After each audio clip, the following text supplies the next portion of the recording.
sonido es mucho más agudo, es mucho más fino. Mientras más grave, más amplia la campana, el sonido es mucho más grave. Entonces, los instrumentos lo que buscan es imitar la voz humana. Así como tenemos soprano, tenores, barítono, contralto, así se dividen los instrumentos.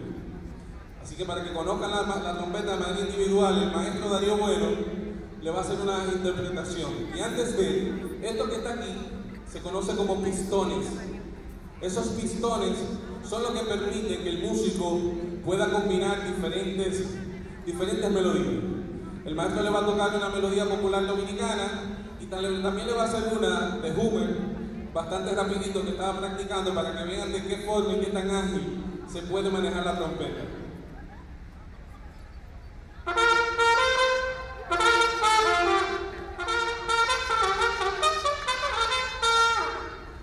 Un aplauso al maestro. Ahora él le va a hacer otra piececita un poquito más rápido.